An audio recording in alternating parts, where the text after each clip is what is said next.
Welcome back to the channel. I'm your host Prickly Hedgehog, and today we're going to do a little update on the F-15E development following my video from Monday's sitrep about if and when the F-15E would be released in 2023, the year RAZBAM has dubbed the Year of the Eagle.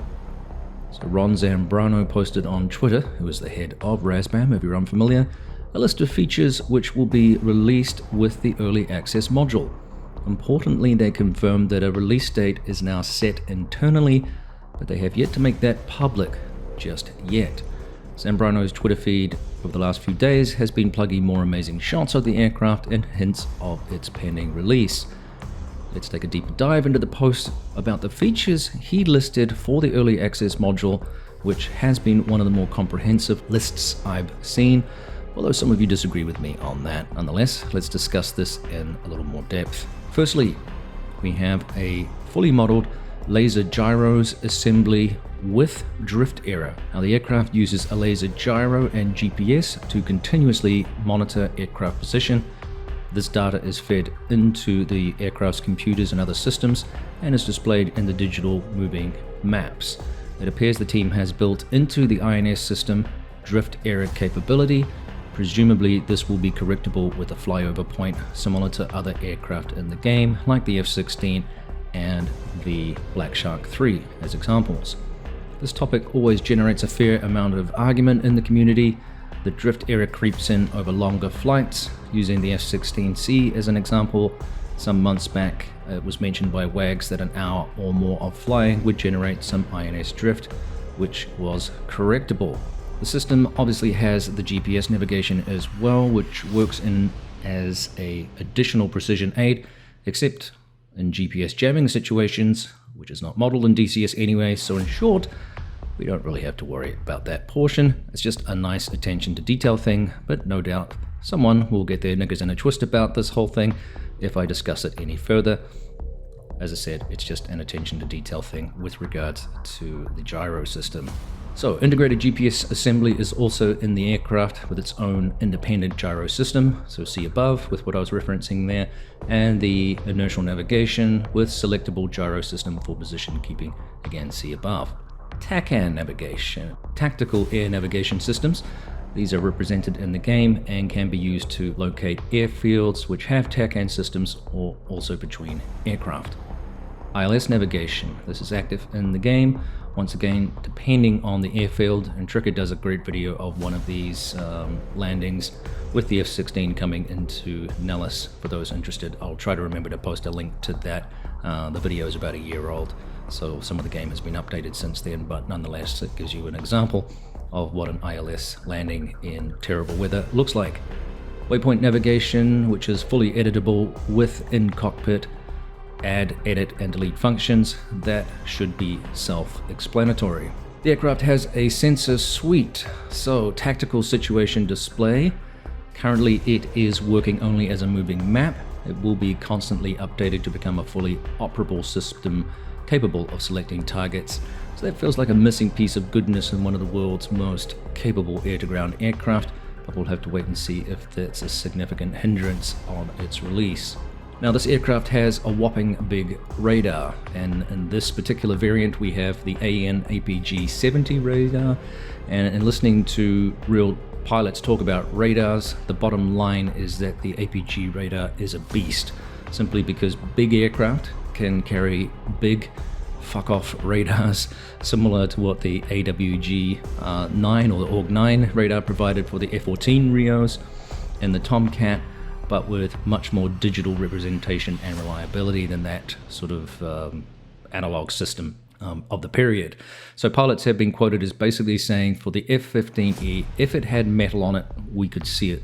That's how good that radar is in the real world. Now, if it's represented with any degree of accuracy, this should be the most powerful radar in the game and has the ability to simultaneously work air-to-ground and air-to-air threats, depending on how it's used between both the pilot and the wizzo. It's pretty cool stuff. Now, we have the usual modes with the radar here. So we're talking range well scan, STT single track target and TWS track well scan, and there's also a home on jam feature as well. We have a radar map, which is a high resolution map and also features ground moving targets as well. Radar is fully integrated with the loaded targeting pod, and it's going to be Lantern, Lightning or Sniper pods. Not sure exactly where those are in terms of development. I know that they're going to be working with the Sniper pod for implementation, I guess, with Eagle Dynamics. It's going to be a feature of the F-16 over the Lightning pod for the F-16, so we'll have to wait and see how those manifest themselves in the game here. Now the radar is also synchronized for multi-crew cockpit work as well, which is really important. We do have the navigation pod as well. That's an interesting piece of equipment.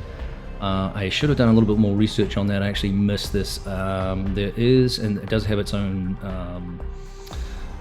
well, here it is here. It's actually the AAQ-13 navigation pod. So they say pods here. I don't know if they mean that that's more than one. And I should have done some more research. I was looking at a later variant of the navigation pod, and I missed that this was actually implemented in the aircraft. So maybe I'll come back to that particular topic on a later video. Again, that is a additional piece of equipment to get you to and from the target, and I don't know enough about that and how it was how it's synced into the aircraft, what it does exactly. But again, my understanding is, basically looking over it in an overview, is that it's another really cool piece of equipment that aids the aircraft in getting to and from target, etc., etc. So stand by for more information on that. The FLIR is, or FLIR, forward-looking infrared radar, is available as well. We have the targeting pods as follows. They have the AAQ-14 Lantern, which is flare and laser designation capable. Those are available, and after early access, the newer Lightning pod will be available and fully functional, as well as our CTU update program. They've said this also includes the Sniper pod in a future evolution. So not sure how far out that Sniper pod is, but it is the best of the pods available for weapon deployment in the aircraft, and will be highly useful, as I said, for the F-16 as well. A neat pod. So again, we'll have to wait and see when it gets implemented and how it works in the game. Looking forward to seeing that. Now, the weapons management system. So the aircraft has a bit of a learning curve, they say, regarding weapons management. The crew is required to do certain procedures before the loaded weapons can be used. So we have Programmable Armament Control Set, or PACS, and so we have air-to-air, monitors and configure all air-to-air weapons on the aircraft. Currently it is in its basic form. We have the air-to-ground, which monitors and configures all air-to-ground weapons. In this option, the release program, up to 4 release programs can be entered. Air-to-ground weapons cannot be released without a program. So this is a little different than some of the other aircraft that we have in the game right now. Primarily here we're talking the F-18 and the F-16. Load is used to configure the aircraft's air-to-air loadout. This does not mean that the selected weapon is physically loaded. It's only used for air-to-air training, since all air-to-air missiles self-identify, and that's not operational. G-load, or ground load, used to configure the aircraft's air-to-ground loadout. This does not mean that the selected weapon is physically loaded. This is something that came up in a video from Notso as well. If I recall, it is a required step because the aircraft cannot identify the ordnance that is loaded in a specific pylon. It can only determine if something is loaded or not. So that is fully operational, and as I said, this is something I've seen in the Notso videos from RAZBAM, wherein you have to let the aircraft computer system know this is the weapon that's loaded on this pylon that you are detecting. So slightly different, or an extra step, than what we see in other aircraft. And I don't know, to be honest, if that is just an ED thing, that it's automatically, the system is automatically detecting what weapon, or if that is actually something that needs to be programmed in by the pilot on the ground as the jet is loaded.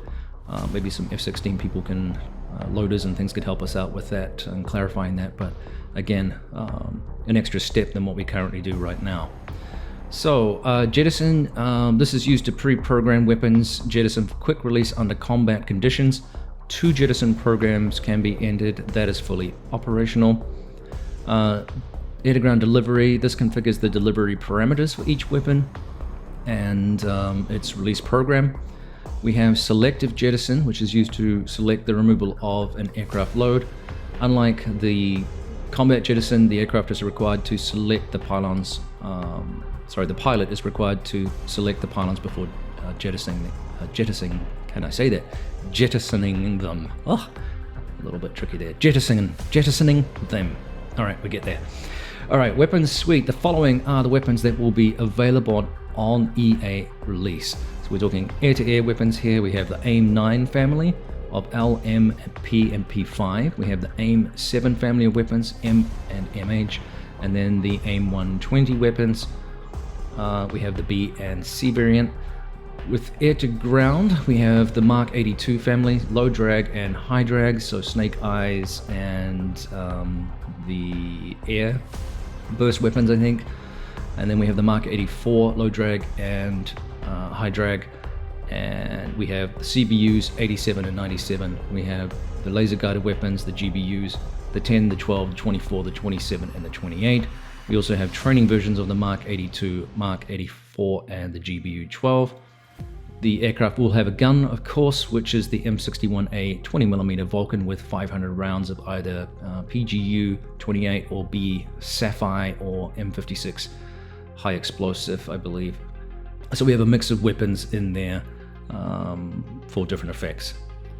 We have external fuel tanks, and we have the MXU 648 travel pod, which is just fluff, really. The cockpit, so both the front and rear cockpits are fully clickable, including some items like mirrors, which can be rotated. This is a new feature that we've seen from Heat Blur with the F-14, that you can actually move those mirrors around to your personal liking, which is cool. The digital displays, MPDs and MPCDs, are functional, but not all the menu options are available. No surprise there, we've still got those things with several of the other jets, including the F-16 and the F-18, where some features are not fully operational, and some may never be because of secrecy or what have you. Alright, so the HUD is fully implemented, including the HUD repeaters in both cockpits. The main HUD in the front cockpit can also display FLARE video when the nav pod is loaded. Very cool. All aircraft master modes are enabled, so we have air-to-air by default, air-to-ground, nav, and INST, a special nav mode with hard-coded displays. I'm not sure exactly what that is. I'll have to go back through and look at some of the information about the aircraft and perhaps some of the videos. I may have missed that. Alright, lastly here, we're getting down to the end. We have air-to-air, all air-to-air weapons are enabled. This includes the medium-range missiles, or MRMs, short-range missiles, SRM, and the gun. For SRM and gun, they can be used with or without radar guidance. Cool. Air-to-ground, CDIP, we have CCIP and Auto CCRP release modes for both. Those are available, and we also have a direct hot pickle button release, which is not enabled since this is for smart weapons modes. As I said, not available right now. We'll have to again wait and see how long that gets delayed into the system. So here we are talking about some of the delays that RAZBAM has been experiencing. They say here that given the fact that the F-15E Strike Eagle is by design a two-crew strike fighter involving coordinated inputs by the pilot and the Wizzo, but at the same time it's capable of being operated by a single user in a simulated environment, it was decided to focus on single-player use, but at the same time multi-crew capacity was included to some extent for early access. Some multi-crew features will be available with each new update to the aircraft in a constant basis. So this statement differs a little bit from the original release concept, which was centered on the reverse. Remember, it was going to be very much a two-player aircraft. Now, given, I think, the single-player dominance in DCS world, it's therefore understandable that the team would modify the thrust of the concept in order to satisfy those needs, and I suspect that's why there are these ongoing delays in completing this particular mission for release. That, and of course, as I mentioned in Monday's video, the multi-threading optimization that needs to occur as well. Now, some people will be critical of this. Why, the change of heart, so to speak? Well, I think it makes sense in a business model. If community feedback, which I saw a lot of, was like, why are they doing, a multi-crew and most of us are single players, blah, blah, blah. Yeah, I think it would be suicidal to ignore that advice and that feedback and not perhaps modify your thrust again to meet the demand if you want to sell the product. I mean, there's two things going on here. One, we want to create a really optimized and cool simulation, which the community is constantly baying for, but at the same time, the majority of the community base is solo. So you need to be able to meet those demands from a business point of view, as well as satiate that desire for realism. So it's a compromise, really, a hybrid of competing interests, if you like, to produce the product that the primary consumer base is centered around. And again, that is solo play. So I understand that, and I get why perhaps they have had these delays in conjunction with other things with the evolution of the core engine.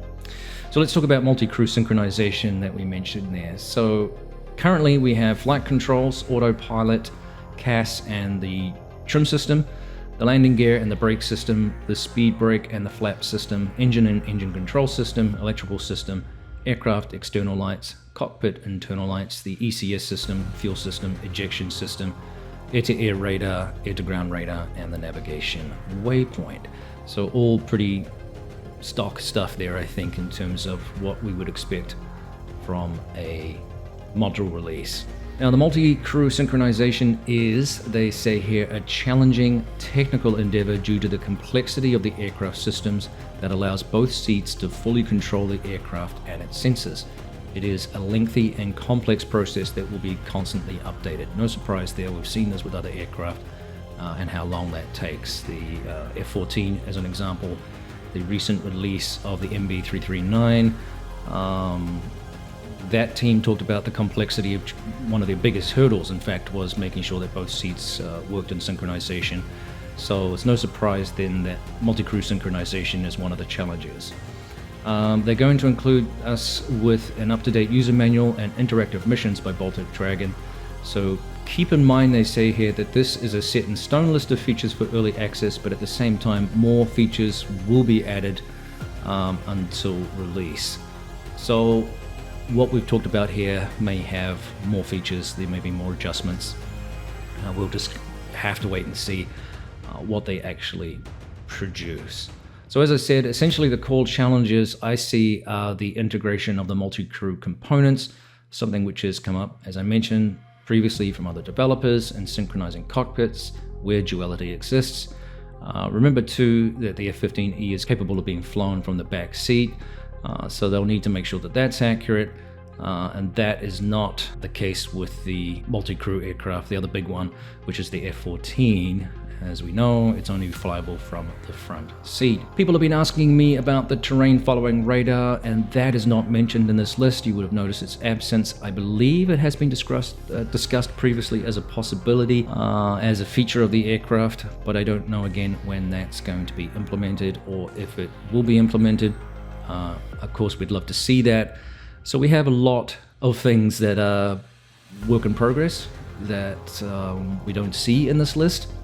I think that's understandable, but I hope this helps in terms of a little bit of a deeper dive in what was released and what it kind of means for us as we see this as an early access module. Overall, I think I'm looking forward to it. I've been asking for an F-15 of some kind for a long time. The community has been desperate to see this aircraft in game. The F-15E provides some really interesting flying opportunities for both single and particularly for multi-crew or cooperative play, and I think that's really exciting, and it is going to be something of a beast. Certainly once we get all of the air-to-ground weapons in play here, we're going to have the basics. In the real world, the aircraft is capable of deploying most of the Air Force's air-to-ground weapons, so I'm assuming at some point we'll see the Mavericks and other air-to-ground weapons. For now though, that hasn't been implemented or won't be implemented, at least in terms of the early access. So yeah, it leaves us with a lot of questions still about what the process will be, what we're going to see in the future. Certainly I'm curious about how they implement some of these pods that they mentioned, particularly the sniper pod. And yeah, there's work to be done, but I think it's a positive step. So now the only other question is, when is this aircraft going to be released? What's that date that is currently internal? I think that's a positive sign, although I know a lot of you will be skeptical. But it's a positive sign that they have established a cutoff point. I don't know, I'm assuming that means that it's a hard date for them. Yeah, will they be able to keep it? In fairness, you know, in setting an internal date doesn't really mean much to us right now until we actually see the product in the game. Nonetheless, I'm still excited about it. I think we have an opportunity for a very, very powerful platform in the game, and it signals some really, really interesting things. So I have lots of thoughts and lots of things going on right now in terms of DCS World, and more information and more material for the next SITREP, but we'll leave it for now on focusing on the F-15E. Let me know what you think in the comment section below. Thanks for tuning in again. Don't forget to like and subscribe. We'll see you next time. See ya!